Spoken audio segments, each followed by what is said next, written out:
வணக்கம் நண்பர்களே, சிறுமை செந்தில் சேனலில் இருந்து நான் உங்கள் செந்தில். இன்னைக்கு நம்ம பேச போறது எதுன்னு கேட்டா, இன்னைக்கு உலகம் முழுக்க பேசிக் கொண்டிருக்கக்கூடிய ஒரு அற்புதமான விஷயம் ஆரோக்கியம். 40 வயசை கடந்தாச்சுன்னாவே நம்ம ஆரோக்கியம் அப்படிங்கிற ஒரு விஷயத்துல அதிக விழிப்புணர்வு கொண்டவர்களா இன்னைக்கு மக்கள் வாழ்ந்துட்டு இருக்கிறாங்க. ஒண்ணும் இல்லைங்க, தினசரி காலையில 5 மணிக்கு எந்திரிச்சு பார்த்தீங்கன்னா, இந்த ஊருக்குள்ள நான் தான் பெரிய மனுஷன் சொல்றவங்கள ஆப் சாட்ஸ் போட்டுட்டு, ஷூவ போட்டுட்டு லெஃப்ட் ரைட் அப்படின்ட்டு வாக் பண்ணிட்டு இருப்பாங்க. என்ன அட எங்கப்பா போறீங்க அப்படின்னு கேட்டா, இப்படி எல்லாம் போகலைன்னா போய் சேர்ந்துருவேன் டாக்டர் சொல்லிட்டாரு அப்படிம்பாங்க. ஏன்னா இன்னைக்கு அந்த அளவுக்கு ஆரோக்கியத்தின் அவசியம், அத்தியாவசியம் மக்களுக்கு தேவைப்பட்டு கொண்டிருக்கிறது. சரி, இந்த ஆரோக்கியத்தை எதுக்காக நம்ம இப்படி பேசிட்டு இருக்கோம்னு கேட்டா, ஏன் ஆரோக்கியத்தை நம்ம பாதுகாக்கணும், பேணணும் அப்படின்னு கேட்டா, இந்த ஆரோக்கியம் எதனால் வீழ்ச்சி அடைந்தது? இந்த உடல் ஆரோக்கியம் ஏன் வீழ்ச்சி அடைந்தது அப்படின்னு கேட்டா, ஆசைதான் காரணம். ரொம்ப யோசிக்க வேண்டாங்க. ஆசை எப்படி ஆரோக்கியம் இழந்ததற்கு காரணமா இருக்குன்னு கேட்டீங்கன்னா, ஒண்ணும் இல்லைங்க. அன்னைக்கெல்லாம் நம்ம வீட்ல சைக்கிள் வச்சிருந்தோம். கடையண்ணிக்கு போகணுமா, பக்கத்துல இருக்கிற சொந்தக்கார வீட்டுக்கு போகணுமா, வேலைக்கு போகணுமா, சைக்கிள் ஓட்டிட்டு இருந்தோம். உடல் ஆரோக்கியமா இருந்தது. நம்ம ஆரோக்கியத்தை பற்றி நம்ம யோசிக்காமயே இருந்தோம். ஆனா, பக்கத்து வீட்டுக்காரர் ஒருத்தர் டிவிஎஸ் 50 வாங்குனா, அப்படியே பார்ப்போம். வாங்கிட்டியா? நானும் வாங்குறேன் பார். அங்க ஆரம்பிச்சது நம்ம ஆசை.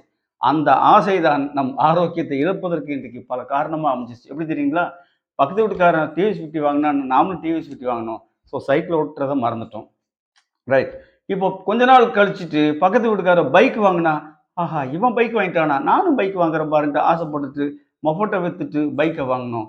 இப்ப என்னாச்சுன்னு கேட்டா, ஊருக்கு ஒரு கார் இருந்ததுன்னு நெனைக்கலாம். ஆனா இன்னைக்கு வீதிக்கு 4 கார் வந்து நின்ன உடனே நம்ம என்ன நெனச்சுட்டோம்? கார் வாங்கிரலாம். அதுக்கு என்ன காரணம் சொல்றதுன்னு வீட்ல பேசி யோசிக்கும்போது தான் நம்ம சொல்லுவோம், "அம்மனி, இந்த பைக் ஓட்டி ஓட்டி முதுகெல்லாம் ஒரே வலி.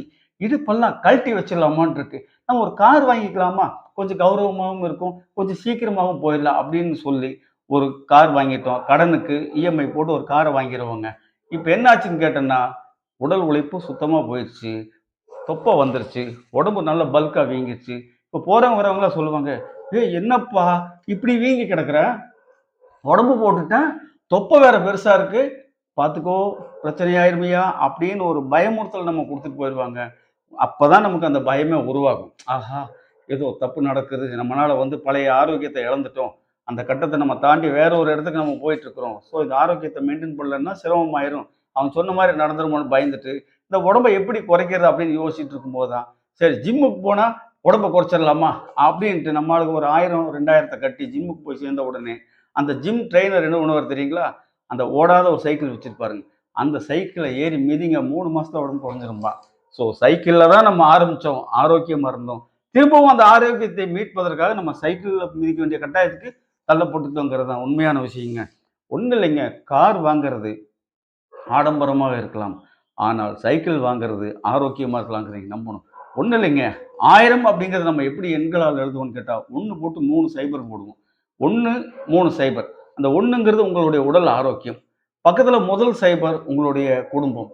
2வது சைபர் உங்களுடைய சொத்து. 3வது சைபர் உங்களுடைய குறிக்கோள். அந்த 1ங்கிற அந்த உங்கள் ஆரோக்கியம் போயிடுச்சுன்னு வச்சுக்கங்களேன், உங்கள் குடும்பம் இருந்தும் இல்லாததுக்கு சமம். உங்கள் சொத்து இருந்ததும் இல்லாததுக்கு சமம். உங்க குறிக்கோளுக்கு எந்த பலனும் கிடையாது. ஆனால் ஆரோக்கியம் என்பது ரொம்ப ரொம்ப முக்கியமான விஷயம்.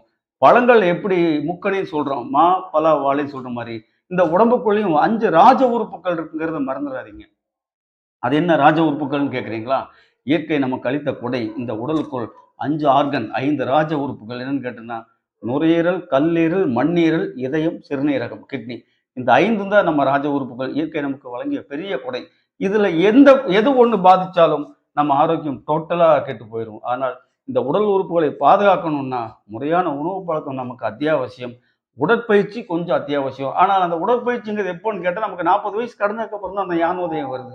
அதே சமயத்துல வந்து கேட்டா, ஊருக்கு இன்னைக்கு மெடிக்கல் ஷாப். ஊர் இன்னைக்கு ஹாஸ்பிட்டல். எப்போ ஒரு ஊர்ல புதுசா ஹாஸ்பிட்டல் ஆரம்பிக்கிறாங்களோ, எப்போ ஒரு இடத்துல புதுசா மெடிக்கல் ஷாப் வருதோ, அது மருத்துவத்துறையின் வளர்ச்சின்னு மட்டும் நம்பிறாதீங்க. அது உங்கள் ஆரோக்கியத்தின் வீழ்ச்சின்னு நினைச்சீங்கன்னா, உங்கள் ஆரோக்கியம் சிறப்பா இருக்கும். ஏன்னு கேட்டீங்கன்னா, வந்ததுக்கப்புறம் வாக்கிங் போறது வேஸ்ட்டுங்க. வருவதற்கு முன்னால் எப்படி அணை போட்டு நம்ம தடுக்கணுமோ, அதத்தான் பார்க்கணும். ஏனென்று கேட்டால், சுவர் இருந்தால் தான் சித்திரம் வரைய முடியும். ஆனால் ஆரோக்கியத்தில் விழிப்புணர்வாக இருங்கள். மீண்டும் ஒரு பதிவில் உங்களை நான் சந்திக்கின்றேன்.